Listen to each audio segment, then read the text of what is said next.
Okay.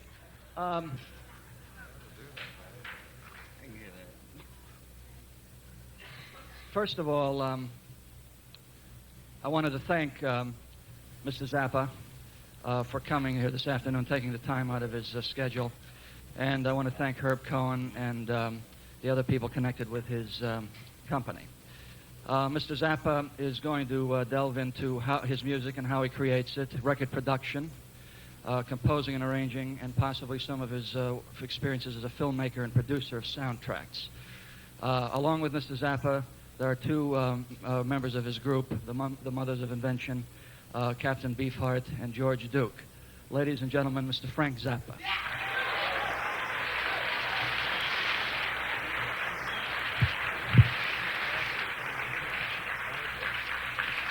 Hello, boys and girls.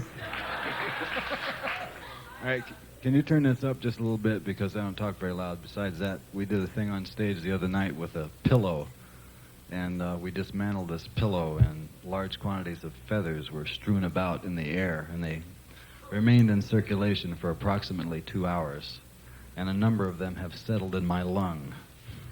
So I don't want to make you feel sorry for me or anything, but I'm hurting, folks. So, Mr. Krantz, where's the coffee? It's coming. It's coming in about 2 seconds. Oh, okay.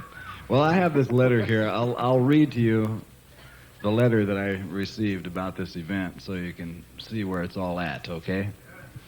It says, I am in receipt of your letter of March 28, 1975 regarding Frank Zappa. Mr. Zappa will be available to speak to the students from 12 noon till 2 p.m. Wednesday, April 23, 1975 in Gifford Auditorium. He will be prepared to speak on the following subjects: his music and how he creates it, record producing, composing, and arranging, his experiences, filmmaker and producer, I will underline the part that he will be prepared to speak on the following subject. Now this, he will not really be prepared to speak on those subjects because he never does this kind of thing, but luckily I have the letter here which has the list, which will remind me of the things that I'm supposed to talk about. So I'll begin with subject number 1, his music and how he creates it. Well, when I first met Frank and he was working on his music, well, see, it all started a long time ago. See, when I was little, my family was really poor. Not only that, they didn't like music too much, see, so I didn't really come into contact with anything that resembled musical expression until I was about 14 or 15 years old, which is when I got to hear some of it on the radio. I remember riding around in a car, and by accident, while somebody was turning the station, we came across some oddball little station out in Chino, California that was playing a record called I by the Velvets. Has anybody ever heard I by the Velvets? Of course you haven't. That was a long time ago. Look here. They were playing I by the Velvets, and I said, what was that? And my father says, no, turn it away. Don't listen to that. And then that gave me the first inkling that there was something interesting about to happen in the world. Then about a week later, I heard, I went looking for that same radio station where the weird music was coming out of, and I managed to hear another record called Riot in Cell Block Number 9 by the Robins. And then proceeded to go to a place that actually sold records. I'd never been to a record store before. I thought that was a good place to start, and went in there. And in those days, you could take a record into the little room and listen to it before you bought it. So I snatched up Work With Me, Annie, and 2 or 3 other Joe Houston record, and went in and listened to it, and I was hooked. There was only one problem. I didn't have a record player. It took me a year to convince my parents that they should purchase a record player. When they finally got one, it was, I'll describe it to you. It looked like this. And it had little fake wrought iron legs this big. I believe it was a Decca. and it had these little legs in the bottom, so it elevated it off the table about that much because the speaker was in the bottom. And it had one big needle, osmium tip job. Remember the osmium tip? And it was capable of the playing of 78 RPM records, which they provided us with one free record with the record player. The name of the song was The Little Shoemaker. And my mother used to play that while she was ironing. It was the only record that she liked.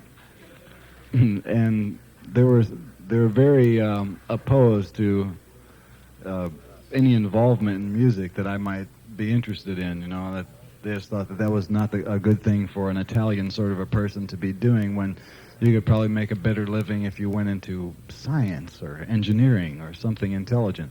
So when I wanted to listen to music, I had to unplug the record player from near the ironing board and take it in the bedroom and listen to other things.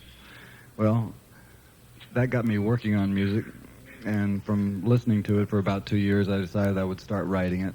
And I started writing when I was about 14, and still writing today. I'm 34, and that takes care of topic number 1.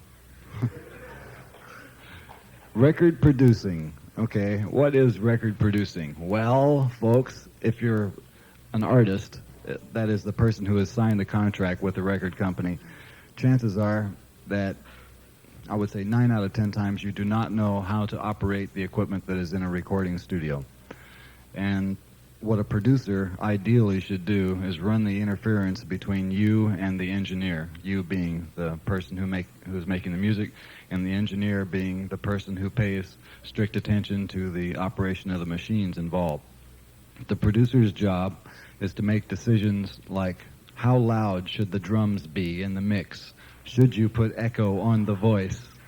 And things like that. He is also the person who has to watch the budget of the recording session, because he's the one who knows that if you're budgeted to spend $25,000 on an album, which is about an average figure that they spend these days, that if you're spending more than 3 or 4 days on recording sessions, that you're going to be in trouble by the time you start mixing. And he has to keep track of details like that. If he's a producer who is employed by a record company, he has to provide financial reports to that record company and do a bunch of grubby paperwork and so on and so forth. And he is also entrusted with the job of sort of babysitting a group. If you've got a group that is a brand new group and they're going in the studio for the first time, a lot of times they have mysterious ideas about what a record contract is, what a recording studio is, and what they're supposed to do once they get in there.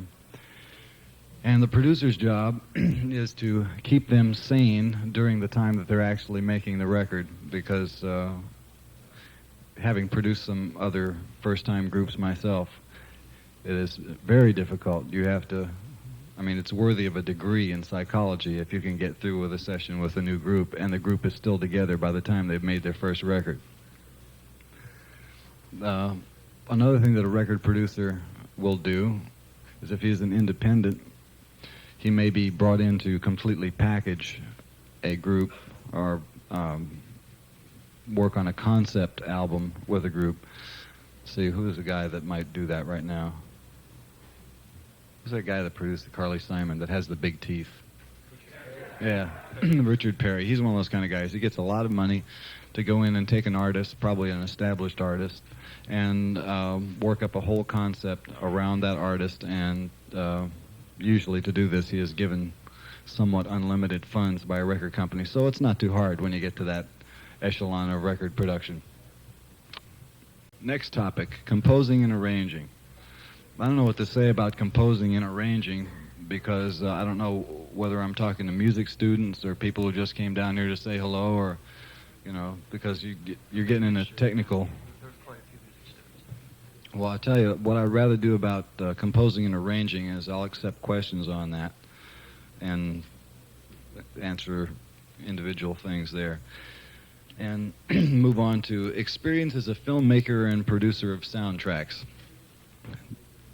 This is the story of producing 200 Motels. I've been working on the music for this film for about 5 years. I've been writing it while we were traveling around, And I used to take bundles of music paper in my suitcase, and when we get to a hotel after a concert, I would go back and I would write music, and because there was nothing to do. And those were the days. Well, I had collected about 200 or 300 pages of orchestra manuscript from that 5-year period. And I was looking for some sort of an event that would give me a chance to hear the music played and to visualize the storyline that I thought was going along with the music. And so, after some intense negotiations, we convinced United Artists to put up the money to do the first feature-length videotape motion picture. Total budget of the film was $679,000. Nobody had ever made a feature-length video production before. The process was unusual in that we were doing it in England, and their video system is different than what we have in the United States. They use a 625-line system. I don't know whether that means anything to you, but it's a higher resolution system, and the way in which the color is printed onto the tape differs from the way that the color is printed on the tape here. And this difference makes it possible to extract the 3 primary colors one at a time, and by coupling that with the old Technicolor triple negative process, to make a print from a videotape that has better color than you would get making a transfer off an American videotape. Get the picture? Okay. So, after having them agree that they were going to invest this amount of money to put something on the screen that nobody had thought of trying before, the next problem was keeping them out of the way while we worked on it. Because anytime somebody has money invested in a film, there's always the temptation that they want to come down there and watch you spend it. And we were very fortunate in having some people at United Artists who were smart enough to stay home while we were working on the movie, so we didn't have too much interference. The only problems we had working on the film were these factors. There was an exact shooting schedule above which we could not proceed more than 1 minute, because the cost of shooting with about 150 people on the stage is exorbitant. And so the film was shot in exactly 7 8-hour days. And that's to the minute, including 2 tea breaks per day, because when you work in England, it is not funny. They do take tea breaks. The world stops, and a lady with a green smock comes around with a wagon, and and there's... We were on stage A, which was the same stage where they shot the special effects for 2001. And we had 120 people in the orchestra and about 30 other actors and dancers and assorted whatnots. And the minute tea break came, all 150 people had to get tea, and you had 15 minutes to do it, you know? So that meant that although the tea break would commence on time, it was very difficult to get everybody back in their place at the end of 15 minutes, so that our little tea breaks tended to drag over, and the cumulative effect of tea breaks throughout the week probably cost us 4 to 5 hours of production time. So watch out for that if you ever work in England. And the other thing is, because I was crazy, and continue to be crazy about certain things in production, I insisted that the orchestra actually be performing on screen instead of pretending to play to a pre-recorded track. This gave me the chance to have absolute synchronization on film. I hate to see a film where the sync is funny, where the mouth doesn't move exactly right, or where somebody's supposed to be playing an instrument and their fingers aren't doing what they're supposed to do. That bothers me. And so we had the orchestra actually playing. Now, this is something that hasn't been done in a film since about 1930 in a musical. And I sure did find out why the hard way. So if you ever get a chance to do a musical, pre-record the tracks. And let's see, what else can I tell you about film production? Okay, then after we had shot the thing, it was 110 hours, that's 11 10-hour days, of videotape edit, after which it was transferred to film, and then a total of 3 months in post-production. That includes dubbing in sound effects, shortening the total thing from about 2 hours and 20 minutes down to its eventual running time, about 108. and final post-dubbing process where you combine all the music tracks, the dialogue tracks, and the sound effect tracks to put it all together. Then your only problem, if you're the person who is responsible for putting the film together, is going through all the drudgery of trying to deal with the people at the film company who are going to promote it and how they're going to advertise it. We did have a lot of trouble in this regard with 200 Motels. You see, right next door to us at the soundstage where we're working on 200 Motels, they were filming Fiddler on the Roof. Now, Fiddler on the Roof cost about $22 million, so they wanted to get their money back in a hurry. And when our little cheap movie came out at the same time as that, we had a lot of difficulty getting them to pay attention to it, you know? So they tried to rely on certain procedures that had been standard in the industry for about 30 years. You know, like they would send out mimeograph notices to newspapers saying that rock star Frank Zappa will be arriving at the airport at such and such a time. We're sure you're going to want to go down there and meet him, and all this kind of stuff. Really old-time Hollywood swill, you know. And we had a lot of trouble convincing them to make the right kind of commercials and put up the right kind of print advertising for the thing. But the biggest problem that you're ever going to encounter if you work on a film is getting paid for it later. Now here, the danger there is that major film companies who are frequently willing to put up investment money for new film projects are never willing to give you an accurate accounting of what the film did when it's gone into distribution. They have so many ways of charging things against that film's account that it's absolutely amazing. You'll wind up spending the latter part of your life with accountants and lawyers trying to decipher what really happened when the thing went into a theater. As far as 200 Motels goes, we still have not received an accounting, and the thing was done in 1971, I believe. Still not received an accounting of whether it went into a profit situation or anything. You know, they just sort of lose contact with you after the first 3 months that the film is in the running, and anything you want to find out after that has all got to go through legal channels. And so, now that I've blabbed for about 10 or 15 minutes, let's have questions and answers, and I turn it over to Mr. Krantz. Okay, Jan? Jay? Okay. Will the people who are handling the mics for the questions and answers in the aisles, where are you? Would you raise your hands? Okay. In the center aisle? Oh. Is that you? Oh. Test. Okay. Okay.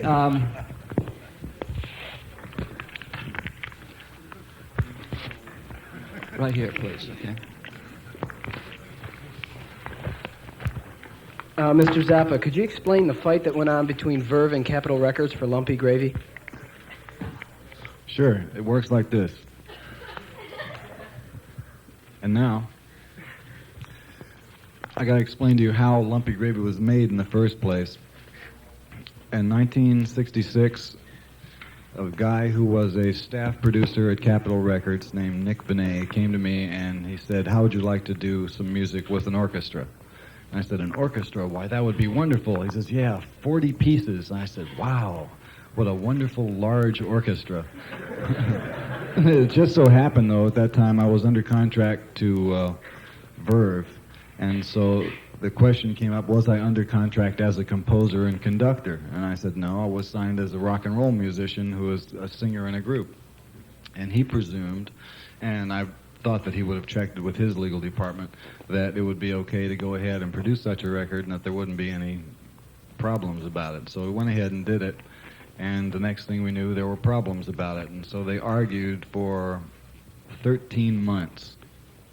It took, from the time that the album was done till the time it came out, was 13 months. And they finally settled it by Verve purchasing it outright from Capitol.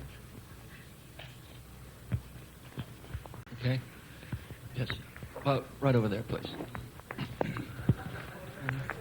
I have a couple of questions dealing with some more technical aspects of the music. I could tell by your beret. Thank you.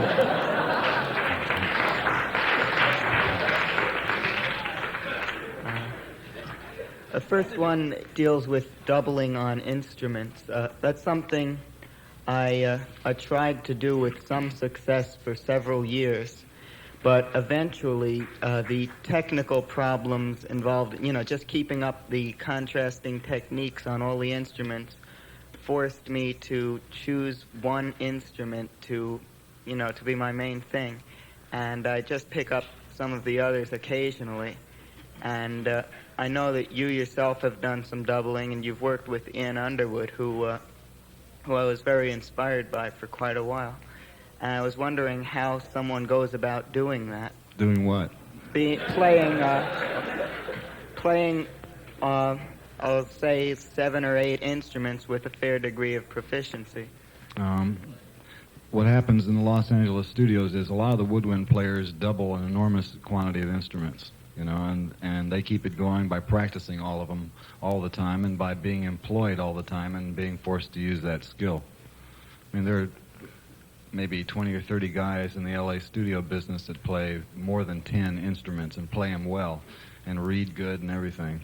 It generally works then with wind players rather than... Well, there's some others. brass players who double, but mostly it's the wind players that double. George doubles a vast amount of keyboard instruments, but usually you find that, well, there is a new breed of keyboard player coming up today that knows a lot about synthesizers. Sometimes it's hard for a person who has just straight classical piano chops to make the concept switch from a normal keyboard to operating knobs and dials and stuff.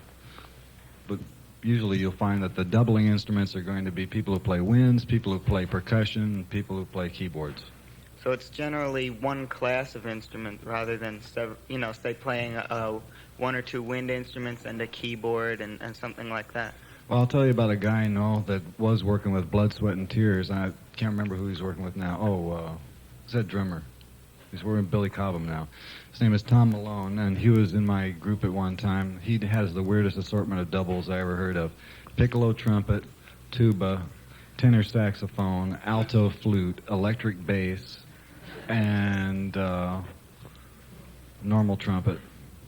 So if you stop and think of what you have to do embouchure-wise to switch from playing a tuba to an alto flute to a piccolo trumpet, and he was good on all those instruments. He was just an absolute freak.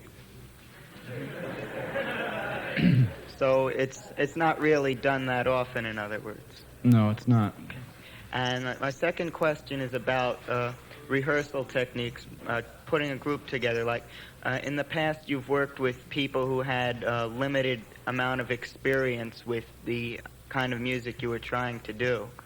And I was wondering how you exposed them to the some of the complicated arrangements or rhythms that you were working with, and any special ways you rehearsed the group. I would say the normal procedure for rehearsal involves memory drill. It's just, you just keep doing it over and over again. If you don't understand it the first time, you keep doing it just like a parrot until you learn it, and then sometimes you understand it and sometimes you don't understand it, but the net result is that you learn it. I stopped worrying long ago about whether or not the people who are in the band actually understand what they're playing. As a matter of fact, there were times when I thought they did, and I was absolutely wrong. So I guess it doesn't matter so long as they learn it. Yes, right here. Frank, could I have some specific examples about the problems you have in dealing with producing a new group, like you mentioned, psychological hassles or whatever? Okay, here's what happens. You get a group in, and everybody in the group is, they're all hot to trot because they just got a record contract. And immediately they think, aha, stardom.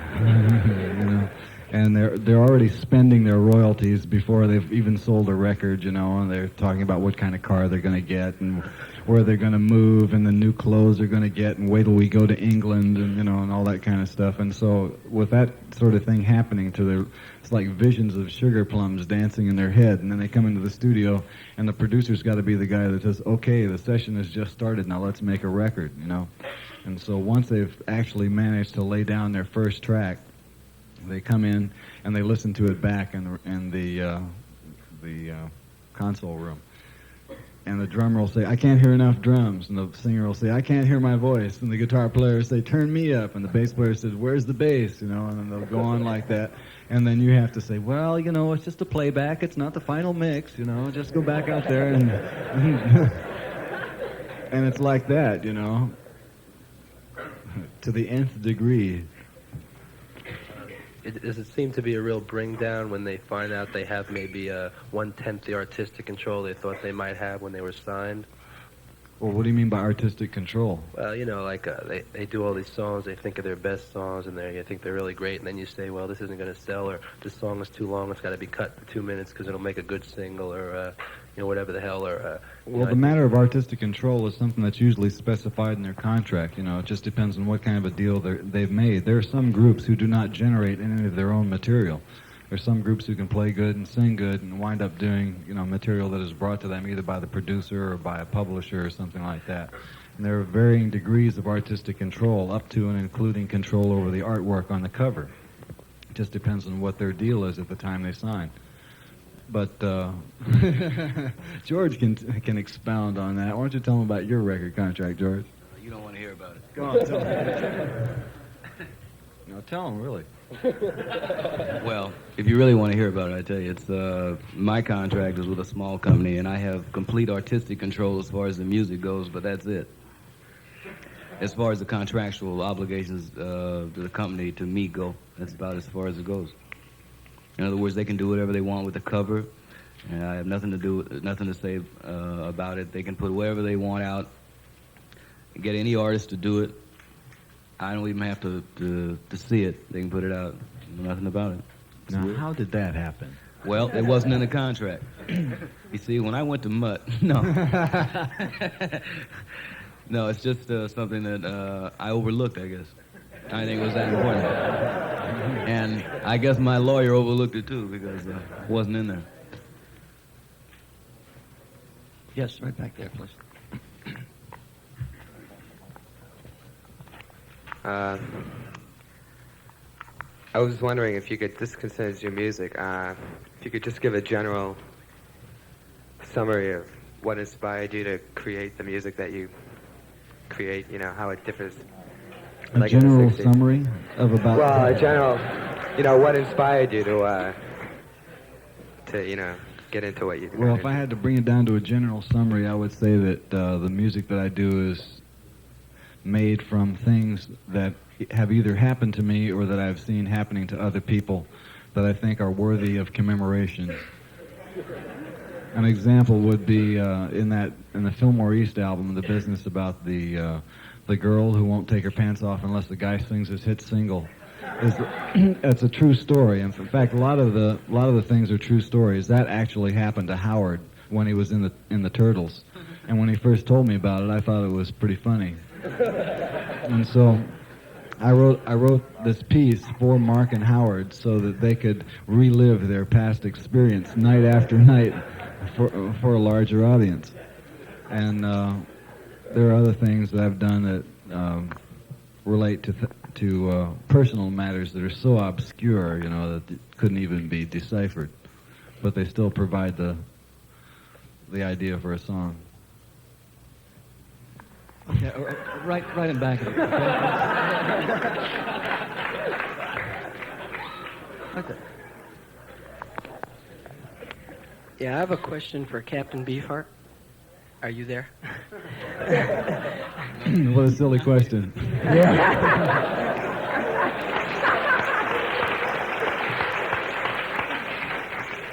Take me with you when you go, man. I was just wondering why, in relation to your past albums, the latest one is so much more commercial. Well, Tell them about your record contract, John. I sign with a Gatling pen with no conscience.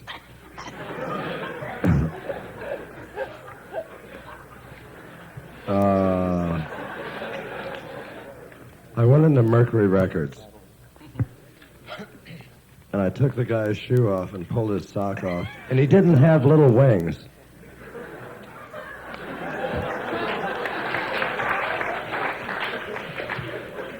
But he was fast without them. So they took Wingdale Fingerling off the record, the drummer, everything, and ran me out of town.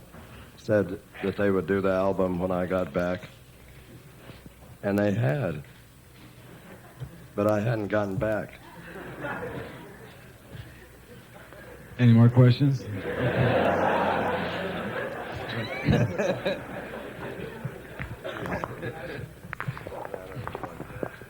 This is a... Ready?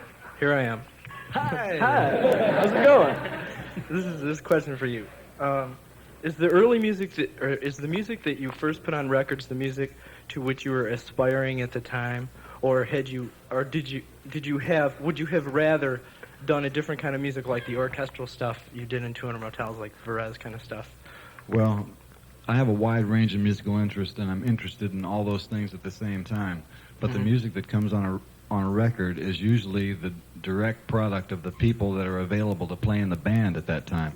Like, for instance, all the early albums would have sounded completely different even if I would have done the same songs, so the same vocals and everything else, if I would have had different people playing the instruments.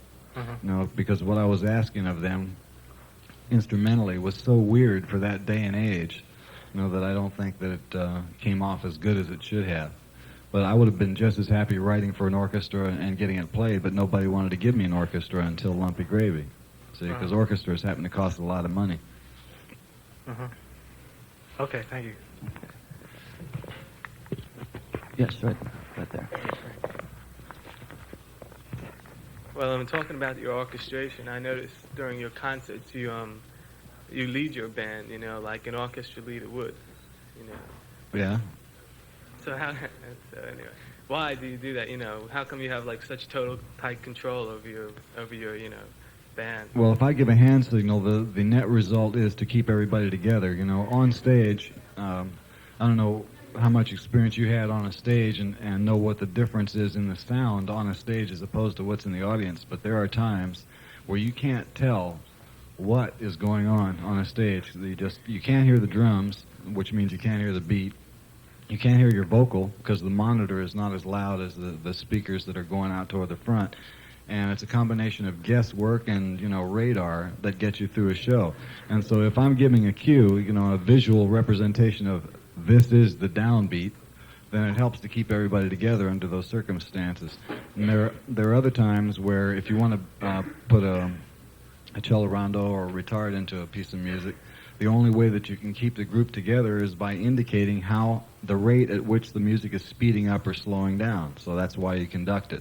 And then I have other hand signals which are used to make punctuation and just sound effects. For instance, if I go like this, that means get ready. And when I go like that, everybody goes grunt and hits a low note. And that's a cutoff, see, which will stop the whole band and leave one soloist just playing by himself. Or if I stick my hand out like that and reach around, that means get ready. And then I go like this and I pull. That means figure out any note that you like and play any note that you want and then increase the volume as I go like this. And that result is, it's different every time you do it, but it's a texture, it's a textural kind of a thing. You can see how that would contrast against a straight beat. Beat is going on like this, and you suddenly go like that, just something to stick in there to make your eyebrows go up and down. And then there's this signal. I go like this. That means get ready, and then I go like that. And then everybody is supposed to play the highest note that they have on their instrument. And there are variations on that. There's this one that goes doot, a little one. Then there's a big one, and there's the one that goes doot. No, the young lady there, please. Right behind you, the young lady there. Thanks. I love your shirt. You what? I love your shirt. What'd you say? I love your shirt. You like my shirt? Yes. Why? Because it looks like your shirt? Yes. Hey.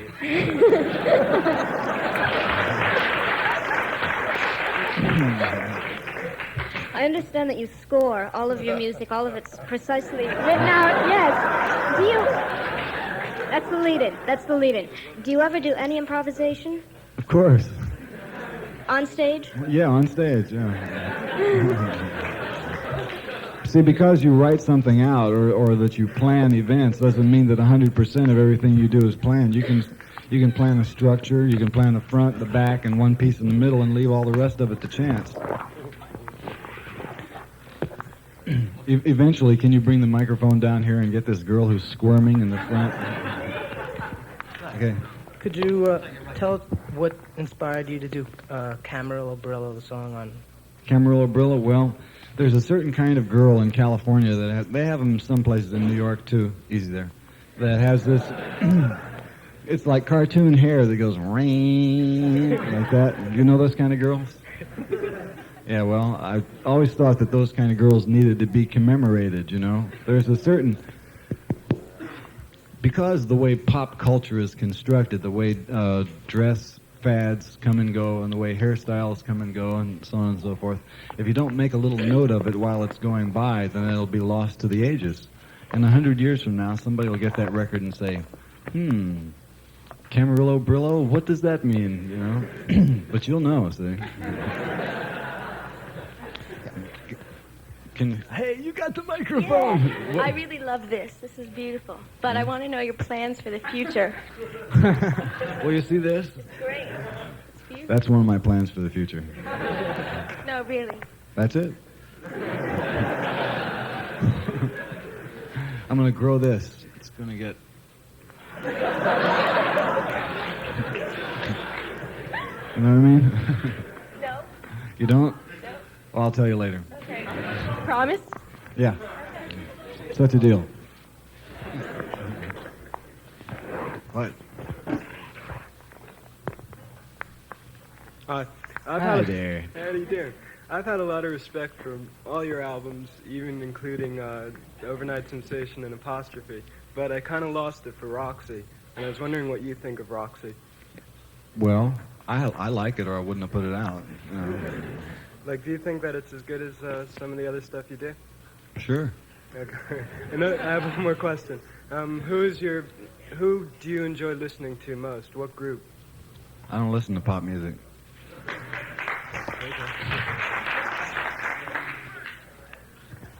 Can you tell us if anything is going on with your Live at the Roxy movie? Well, I wish there was. The status of that film is this: I spent about $30,000 or $40,000 trying to get the thing on film, and I've got it on film. And there are some things that happened down there that were absolutely fabulous. However, they're too weird to show on television, and I don't think that there's really a market in the theaters for a straight concert film like that. You know, so it just right now is sitting on my shelf, being an expensive piece of home movie fare. Maybe one day when TV loosens up a little bit, we'll be able to show the lovely Brenda doing her. That was a real nice piece of film, that Brenda.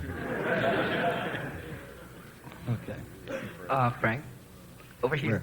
Over here. Hey. Hi. I was wondering how you and Don got it together to be in the same band. That was a surprise. Well, why don't you ask Don? Don, could you tell me how you got together with Frank in the Mothers last night? Well. Please. I'll go and tell him, Don. All right. Don't spare me. I just came down.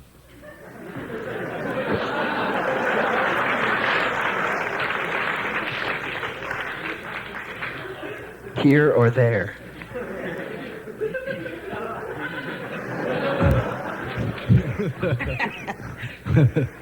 I understand. Just here and there. Good. And there and here. And here. Anybody else know? Who asked me that question? Where are you? Hey, Frank. Hey. It's about time. Yeah, I want to ask you a little different sort of question. Okay. You ready? Yeah, I'm ready. It's about, the press and stuff like that. Like, you read a lot of weird things about yourself and stuff. Like, there's one article that came out in something like Circus or something. This really weird sort of guy interviewed you about what you wore. How did you handle that? I mean, do you... Well, you see, it's hard for me to assume responsibility for the skill and interest of people who write about me, you know.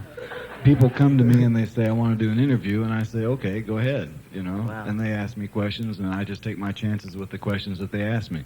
And if they're stupid, that's my tough luck, you know. And if they're intelligent, that's also my tough luck. But, you know, fortunately, I don't run into that very often. Most of the people that I've talked with from the world of the printed page are they're not too suave, you know. Yeah. They're first of all, they're not good writers. Second of all, they're not good interviewers. And third of all, they're doing it because it's a job. So, you know, I'm not trying to make their lives miserable. That's their job. They come out and they talk to me and they talk to somebody else, and it goes on and on and on. I just do the best I can with what's asked. Do you still have like any animosity toward like David Walley and his biography and all of I that? wouldn't say that it's animosity, but I wouldn't say that it's too enthralling either, because I think that it's a bad piece of work, and I hate to see my name connected with it. I asked him not to write the book because I didn't think that he could do a good job on it, and he said that he had already had a contract to do the book and that he was going to go ahead with it whether I cooperated or not. And so it puts you in a position where somebody is going to write a story of your life, you know. You don't think that they can do it, and there's no way you can stop them from doing it. And so you have a choice. You can either not talk to him anymore, or you can give him some interviews and try and give him some information that he can use. But what happened at the time that Walley interviewed me was he would come over to my house, and he'd ask me a question, and I'd go to answer it, and then he would start talking about his father. And I spent 2 or 3 nights listening to him tell me about how his father sent him to military school, and him comparing me with his father, and I'm going, Jesus! And then he would do numbers like he'd bring his girlfriend over to my house with licks like, yeah, you know, I'm going up to interview Frank Zappa, you know, I want to come along, and all that kind of shit. And so I'd sit there and go,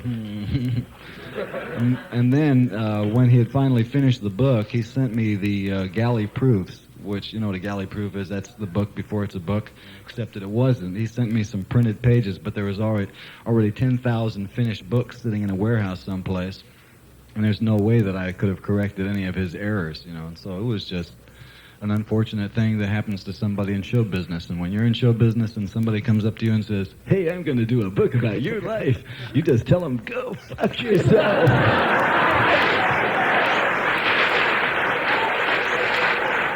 Oh, Frank? Hello? He's over there. Right here. Hey.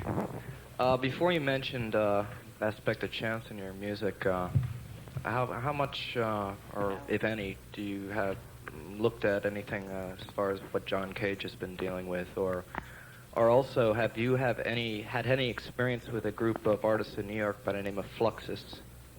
Well, I've heard of Fluxus, and I've listened to John Cage's albums, and I attended a couple of John Cage lectures, and I did some research into that kind of aleatoric music and studied other aleatoric composers during the late 50s when that was turning into something to be reckoned with. But there's very few of those people that I thought did anything that sounded musical. You know, it was interesting, but I wouldn't compare it to any lasting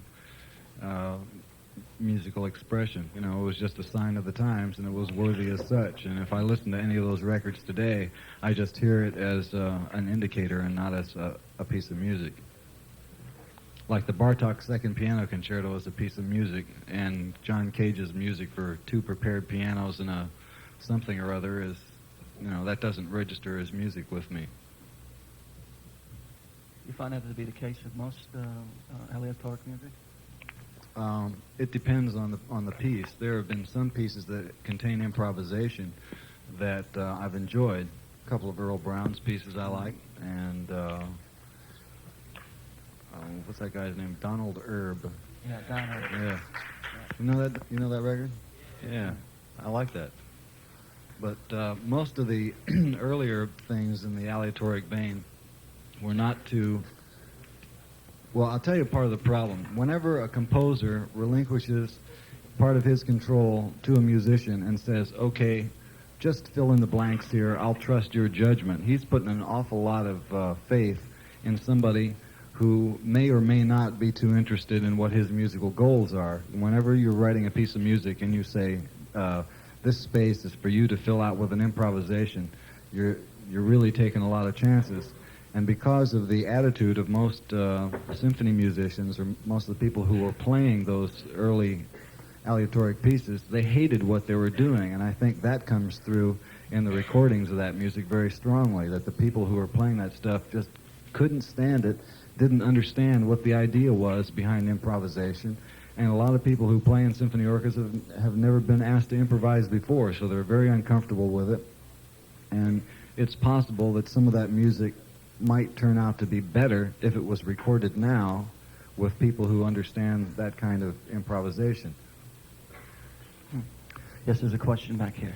Well, first I want to thank George for the peanuts because I haven't eaten all day. Frank, I want to know, how much did it cost to put Apostrophe together, and how long did it take? It took approximately 2.5 years on and off, because that's the span that the pieces cover in there, and the total budget was $65,000. Frank, I want to know if you are the guitarist who's on George Duke's Feel album. Say that again, please. Are you the guitarist who's on George Duke's Feel album? No, that's Abdul X. Okay. Frank, I wonder if you could, Frank, over here.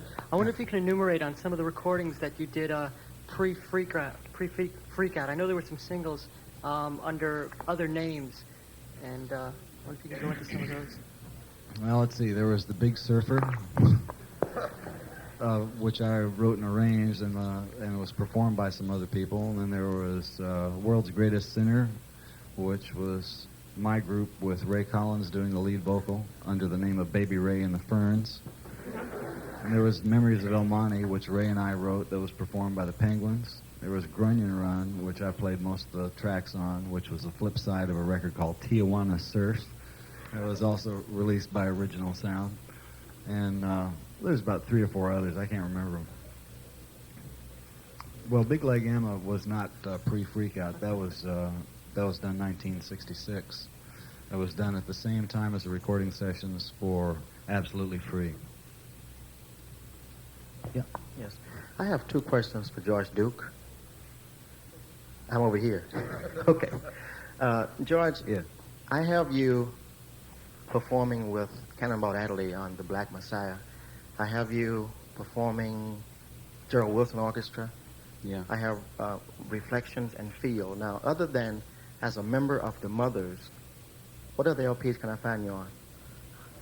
Other than what? Other than the 4 that I named, and as a member of the Mothers.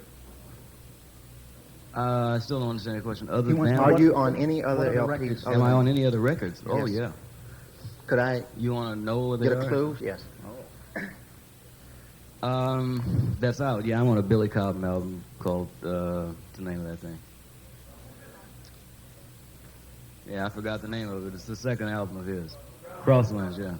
Crosswinds. I'm on that, and I'm on a Louis Gasca album called Barn Free or something. I don't know the name of half of these records. If you Flora Pudding, I'm on a couple of her albums, Stories to Tell, and one of Butterfly Dreams. And I can go on. I could take up a half hour with the list of records I do with other people. By your toe. Okay. Last question is, could I get some brief history of George Duke? I mean, what inspired you, your style of play? Okay. Well, my piano teacher. Well, when I was 7, my mother took me to see Duke Ellington. I guess I was about 5, and that inspired me. I said I can do that, and I was crazy though at the moment. I sat down, and my mother bought me a little piano, and I started practicing. And I used to walk up the hill once a week to take lessons from this little lady that lived up on the hill in the ghetto, and I did that for like 3 years. And but who inspired me? Probably the first record that really sent me somewhere else was I heard some James Brown record, The Famous Flames. That really put me out. What was the name of it? It was Think. You know that? Yeah, I could. There was some in there.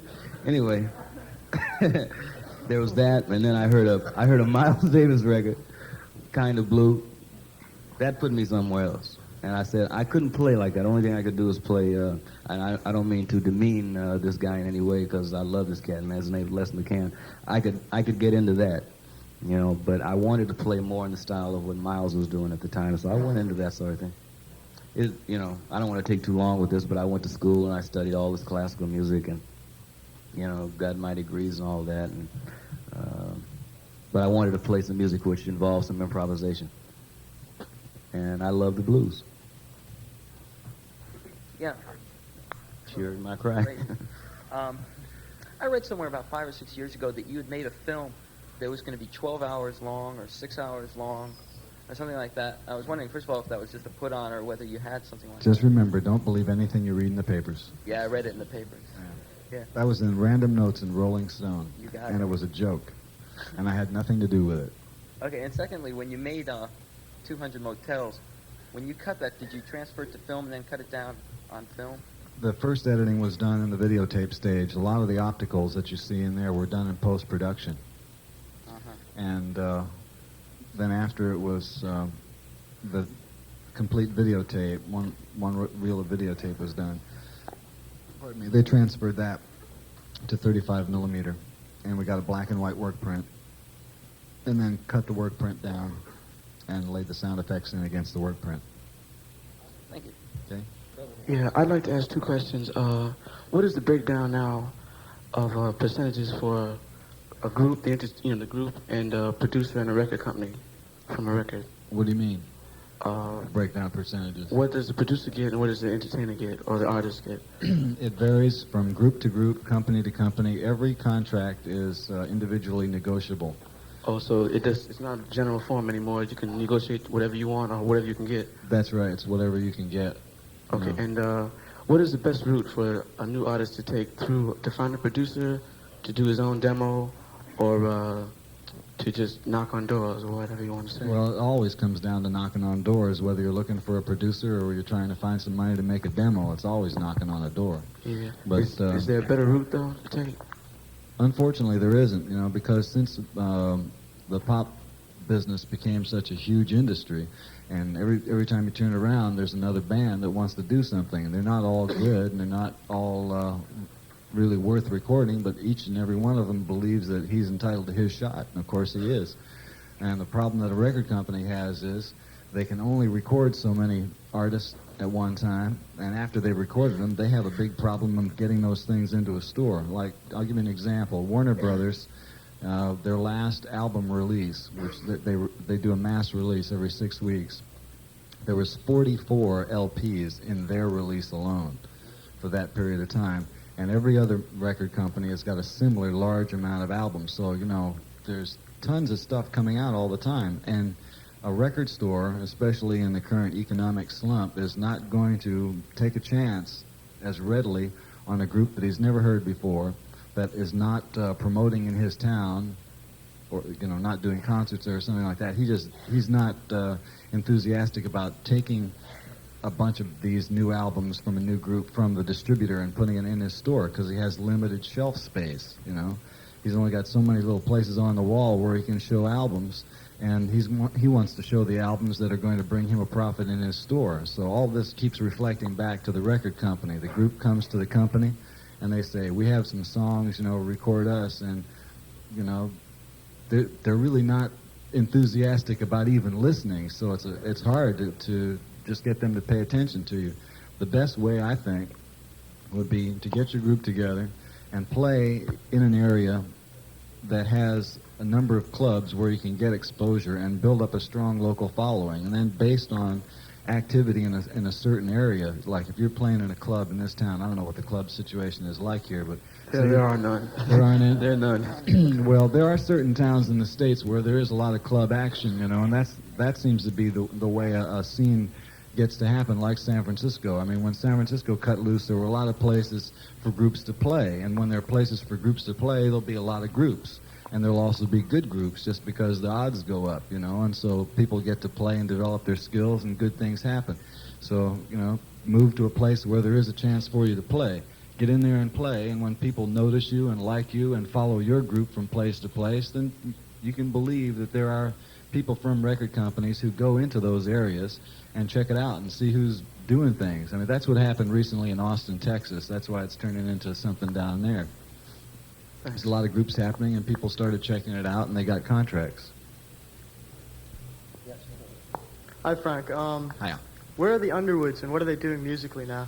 Well, let's see. Ruth is, at last, I got a letter from her about 6 weeks ago. She was living with her mother in Long Island, and Ian is working in Los Angeles in the studios playing synthesizer on a lot of film scores. They had some marital problems. I do not know how they're being resolved, and musically, Ruth is not doing too much, and I already told you what Ian was doing. Ian's on Freddie Hubbard's last album, too. By the way.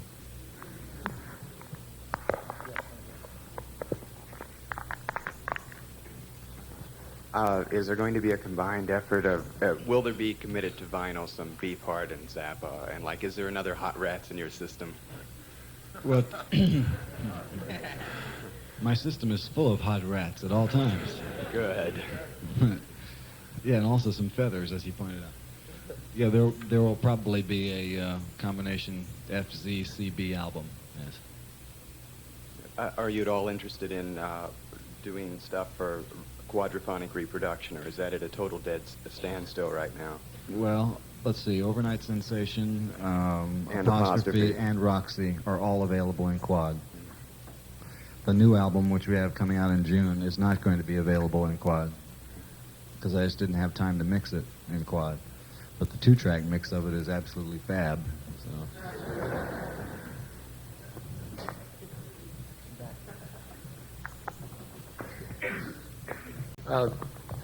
This is directed to the captain. Captain? I was wondering if you could talk a little bit about your Trout Mask Replica album. And also specifically what inspired the Old Farted play. The old fart. Right. Not working. Right, well, Where are you, man? I'm right here. Ah! It's a nice painting, but I couldn't see who was moving. Well, could you talk some about the album? What went into making it? And it's pretty amazing. Yeah. I have the notes. Why, when I was knee-high to a grasshopper, this black juice came out on a hard-shell chin, and they call that tobacco juice. I used to fiddle with my back feet. Music for a black onyx. My tar room absorbed every echo. The music was thud-like. Thud-like. Thud-like. I usually played such things as roughneck and thug. Opaque melodies that would bug most people. The music was thud-like. Thud-like. Music from the other side of the fence. A black swan figurine lay on all-colored lily pads on a little conglomeration table of pressed black felt with same-colored shadows and sieve knob knees and Thud-like. The silence was thud-like. whatnot. The long hallway rolled out into oddball odd beside the fly-pecked black doorway that looked closed on the tar lattice street.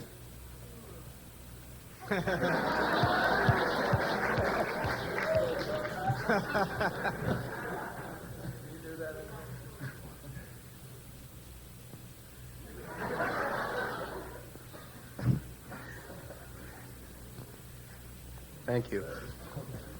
Yeah. I'd like to ask Frank how he liked working with Jack Bruce, and do you think you'll ever get back playing with him again?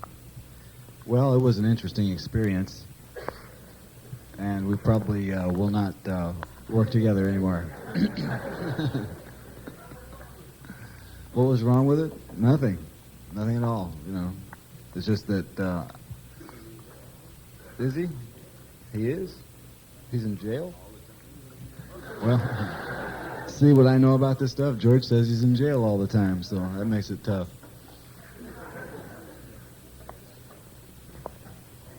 Yeah, I was wondering what's involved, like with guest artists on albums. Like when, you know, if they have in the back of an album, like Shuggy Otis appears courtesy of, like, Sleazy Records. Does that mean that he's really appearing courtesy of Sleazy, or are they taking, like, a cut of that album? Or, like, how does that whole thing work with guest artists? They don't take a cut. In fact, up until recently, some record companies wouldn't allow their artists to be on other labels. Columbia had a policy for years where, I mean, I'd tried for a number of years to do an album with Jeff Beck. We just discussed it about, 5 or 6 different times, but because he's signed with Epic, and that's part of Columbia, they would never let him do anything like that, and so, it could just never come off. But the tendency in the business today is to let things like that, let it slide. They don't take a cut of the artist's share. They just make you put the record company name on the back of the jacket.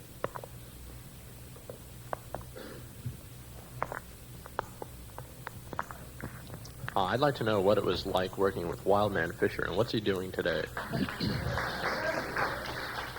Well, it was hell working with Wildman Fisher. I spent 3 months working, sort of like working for Wildman Fisher at the time I was putting his album together. And right now he is walking around the streets of Los Angeles with his album under his arm, still punching people.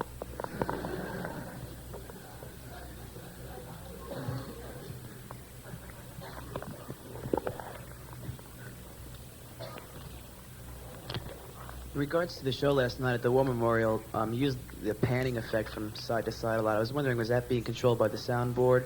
By the mixer. Or the mixing? Yeah. Both on the guitar and on the drums? Yeah. All Thank the you. panning happens from the board. Okay, thank you. And right there. Yeah, I just like to say something. I don't know how it's going to come off, but like when I was a freshman in high school, right, I see your albums on the rack, and I say, yeah, who's this weird motherfucker, Well, I could hardly blame you. Yeah, well, all right, and I said the same thing when I saw your albums out there.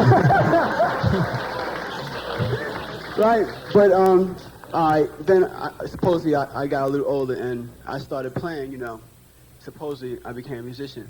And I would like to say that after checking you out, like, I really have a lot of respect for where your head's at in your music, so I just want to say that. Thank you. Thank you very much. Another thing, like on the cover of Roxy, man, who is that fine chick, man, that's dancing, man? Well, you see, that's Brenda. I see. No, but, it seemed like you were having a pretty good time, Oh, that wasn't even the best of what I was having. All right, well. That was just the album cover shot. Yeah. All right, and thank you. And also, George, like, I don't know if you remember, but I caught you at Jackson State around 4 years ago with Cannonball. And, like, you came off the chalk as nuisance, and it was pretty nice. So, thank you.